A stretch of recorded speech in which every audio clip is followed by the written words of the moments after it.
के पवित्र नाम की स्तुति हो। एक बार फिर हम प्रभु के कदमों में आए। हम आशा करते हैं कि आप अपने अपने स्थान पर प्रभु के अनुग्रह से ठीक ही होंगे। और आज के ध्यान के लिए हम पढ़ना चाहते हैं एस्तर की किताब, उसका 1 अध्याय, उसका 1 से 3 वचन आज के ध्यान के लिए। The book of Esther chapter 1 verse 1 to 3। 6 यर्स नामक राजा के दिनों में ये बातें हुई। ये वही 6 यर्स है जो 127 प्रांतों पर अर्थात हिंदुस्तान से लेकर कुछ देश तक राज्य करता था। उन्हीं के दिनों में जब 6 यर्स राजा अपनी उस राजगद्दी पर विराजमान था तो सुसन नामक राजगढ़ में थी। वहां उसने अपने राज्य के 3रे वर्ष में अपने सब हाकिमों और कर्मचारियों को भोज दिया। फारस और मादे की सेनापति और प्रांत प्रांत के प्रधान और हाकिम उसके सम्मुख आ गए। आइए हम प्रार्थना करें। हमारे प्यार करने वाले परमेश्वर, हम आपका धन्यवाद करते हैं प्रभु। तेरे सत्य वचन हम जब पढ़ रहे हैं, सुन रहे हैं प्रभु, तेरा आत्मा हमको समझाए और तेरे वचन के भेद जो है प्रभु हम समझ पाए। अंधकार की देखी अनदेखी शक्तियां यीशु मसीह के नाम से हमारे दूर हट जाए। प्रभु आप हमारी विनती को ग्रहण कीजिए। यीशु मसीह के पवित्र नाम से मांगते हैं, आमीन। इधर में प्रभु के पवित्र वचन में जब हम पुराने नियम में देखते हैं तो इधर में एक बुक है एस्तर। ये जो एस्तर की जो किताब है इसमें 17 नंबर पे आती है। और एस्तर जो है उसके नाम में क्यों ये बुक इधर लिखा है, क्योंकि इस में मेन एस्तर का जीवन है कि एस्तर का जीवन क्या था। लेकिन प्रभु के नाम की स्तुति हो, एस्तर का जीवन हम सबके लिए एक बड़ा आशीष का जीवन होगा, ये मैं विश्वास करता हूं। लेकिन उसके पहले एस्तर कैसे इस बुक में एंटर करती है उसका आगा पीछा आपको बताना बहुत ही जरूरी है। तो इधर में ये शायर्ष राजा जो मादियों का राजा है, इस बात के ऊपर आप ध्यान देंगे। जब नबूकदनेस्सर राजा जो बेबीलोन का राजा था वो राज कर रहा था और उसके बाद फिर उसका बेटा बेलशस्सर राज कर रहा था, तो उस समय मादियों और फारसियों को ये राज करने का मौका मिला। तो इधर में हम देखते हैं कि जो यरूशलेम से यहूदी लोग गुलाम बना करके बाबुल का राजा ले आया था, उनके बीच में से मुर्दकई नाम का एक यहूदी है जिसका जो बैकग्राउंड या पीछे का जो है वो एक 12 गोत्रों में से जो बिन्यामीन गोत्र है उस गोत्र का है। और जैसे कीश, शाऊल जो इस्राएल का पहला राजा था उसका पिता कीश था, ऐसे उसी ये उनका पोता करके यायर का बेटा करके बताया गया है। इसके बाप का नाम है यायर। तो इसमें आपको मुर्दकाई का जीवन जब उसका हिस्ट्री आपको देखना है। फिर उसके बाद एस्तर, ये 3 है मुख्य, राजा, शायर्श नंबर 1, नंबर 2 मुर्दकै, नंबर 3 एस्तर। तो ये एस्तर का जीवन हमको सीखने से पहले हमको मुर्दकै कौन है उसके बारे में भी सीखना पड़ेगा, और किस समय की बात है, कौन सा राजा राज कर रहा था, ये सब बात आपको समझना है। तो हमने आपको बताया है कि उस समय का राजा शायर्श जो 127 प्रांतों में राज करता था, यानी फारस का राजा 127 प्रांतों में राज करता था। हिंदुस्तान से लेकर कुश देश तक ये राज करता था। तो ऐसा जब ये राज कर रहा था, प्रभु ने इनको राजा इतना बड़ा राज दिया हुआ था, तो इसके मन में एक दिन ऐसा प्लान आया कि मैं एक बड़ा प्रोग्राम रखूंगा और मदिया के जो अधिकारी लोग हैं, प्रधान लोग हैं, उनको भी बुलाऊंगा और हमारे भी। तो राजा ने एक बड़ा प्रोग्राम, एक बड़ा पार्टी हम कह सकते हैं रखा हुआ था, और सब अधिपति सब आए हुए थे। तो ये प्रोग्राम 4 दिन 5 दिन का नहीं था, 180 दिन तक ये प्रोग्राम चलता रहा, इतना बड़ा पार्टी था।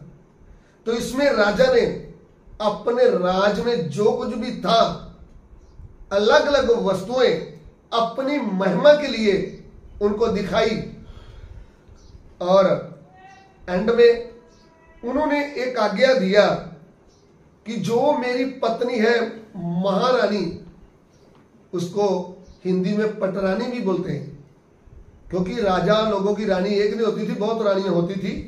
उनके ऊपर भी एक बड़ी पटरानी, तो वो थी वस्ता मलकी। तो राजा ने यह आज्ञा दिया कि उसको राजमुक्त डालकर सबके सामने लाया जाए और उसको भी लोग देखें कि वो कितनी सुंदर है। राजा ने अपना सब कुछ तो दिखा दिया, लेकिन अभी क्या चाहता था, अभी लोग उनकी जो रानी है, बड़ी रानी, उनको भी देखें कि वो कितनी सुंदर है। लेकिन उधर में जब राजा के लोगों ने रानी को जाकर संदेश दिया कि आपको उधर बुलाया गया है, तो रानी ने मना कर दिया कि मैं उधर नहीं आने वाली, सबके सामने मैं नहीं आ रही। इस बात से राजा को बहुत दुख लगा और वह बहुत क्रोधी हो गया और उसका मन जलने लगा। देखिए, बहुत बार हम जब राजा बन जाते हैं, हमारे हाथ में राज आ जाता है, धन आता है, फौज आ जाती है, बहुत कुछ हो जाता है, तो हमारे ऊपर भी एक राजाओं का राजा है, उसको हम भूल जाते हैं। हमें भूलना नहीं चाहिए।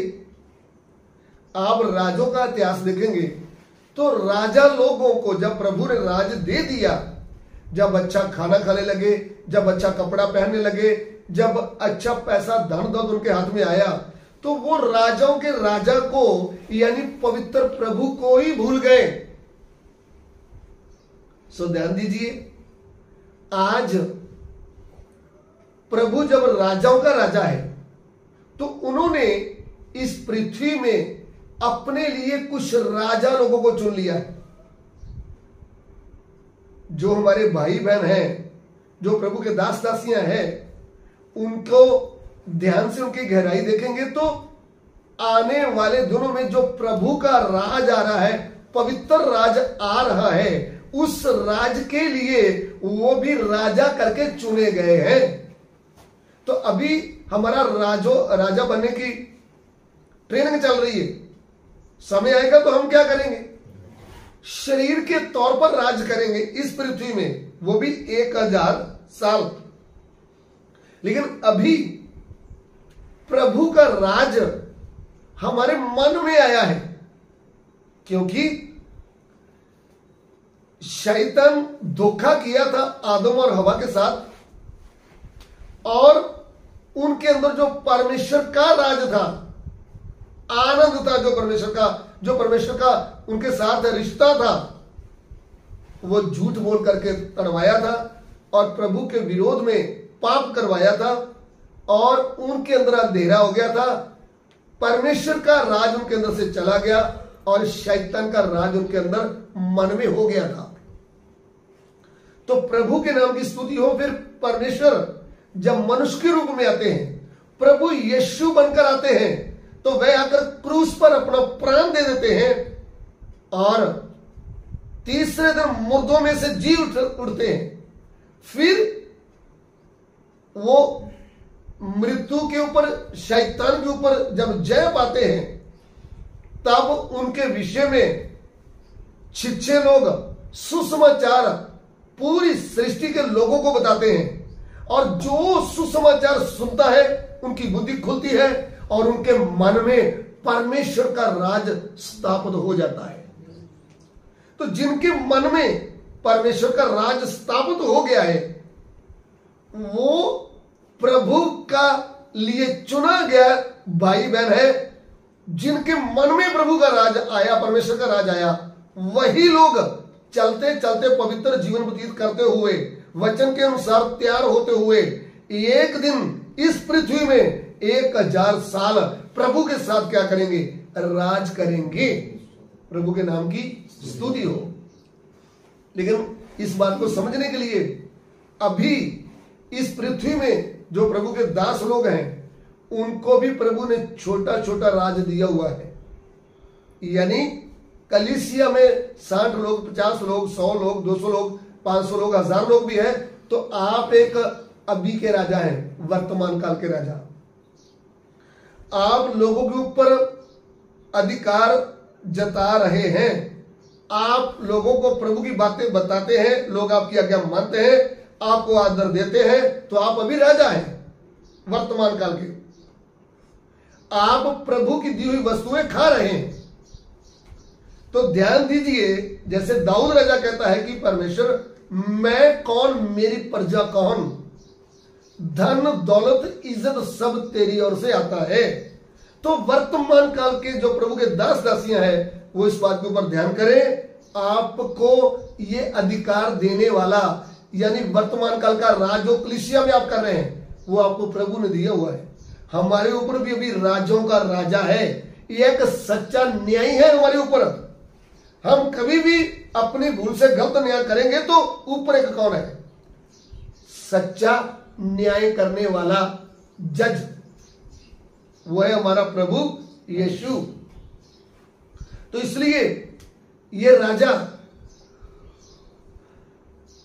उसकी पत्नी ने उसकी आज्ञा नहीं मानी तो गुस्से में भर गया, उसका मन जलने लगा।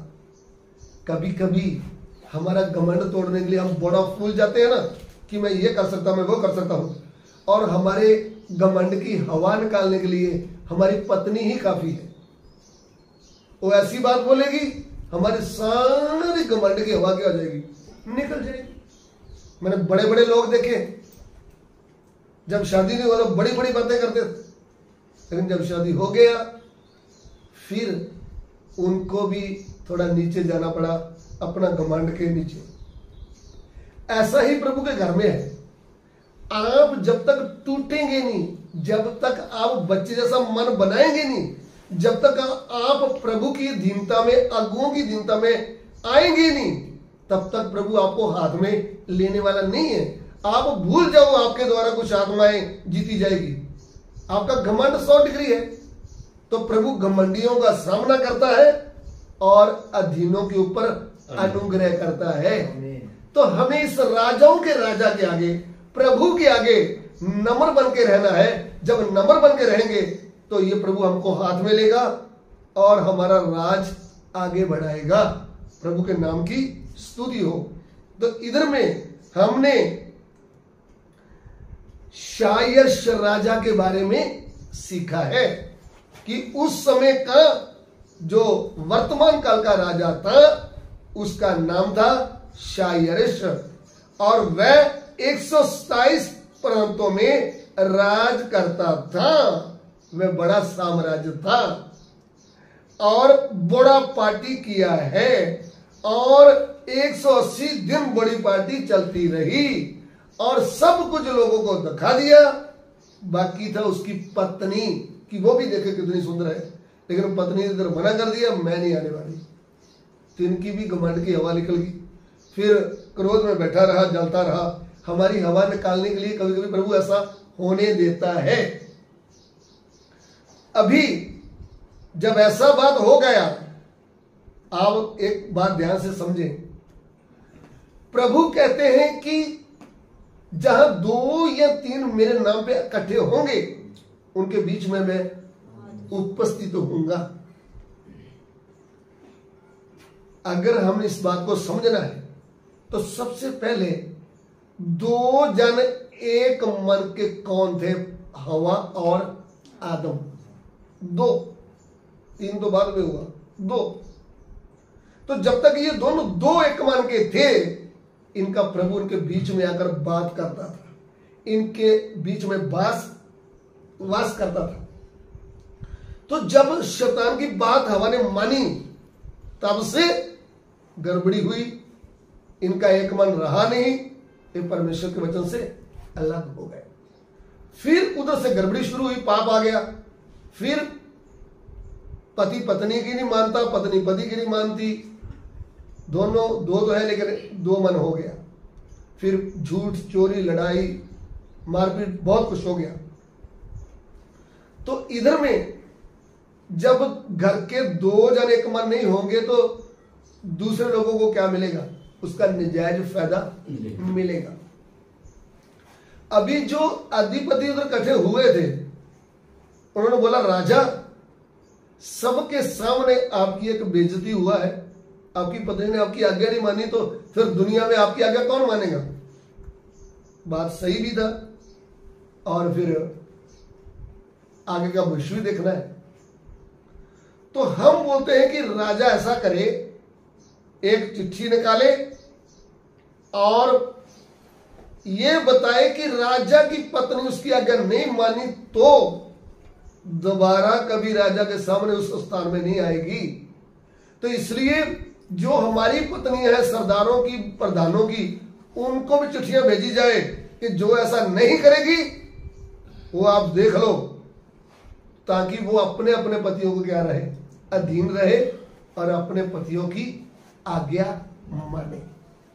तो ऐसा राजा ने ऐसा एक आज्ञा जारी किया। उसने मान लिया, ठीक है, चिट्ठियां भेज दी और सबको बोला वे अपने अपने पति की क्या माने, आज्ञा माने। ये राजा का ऑर्डर है। और इसके बाद अगर मेरी पत्नी ने मेरी आज्ञा नहीं मानी तो वो पटरानी के स्थान में बैठेगी नहीं। प्रभु के नाम की स्तुति हो। आइए हम सिर को झुकाएं। प्रभु, इस वचन के द्वारा हमने जो कुछ सीखा है प्रभु, वो हमको समझने के लिए तेरा अनुग्रह हमारे लिए काफी है। प्रभु, आगे के समय को तेरे हाथ में सौंपते हैं, विनती को ग्रहण करें, यीशु मसीह के पवित्र नाम से मांगते हैं, आमीन।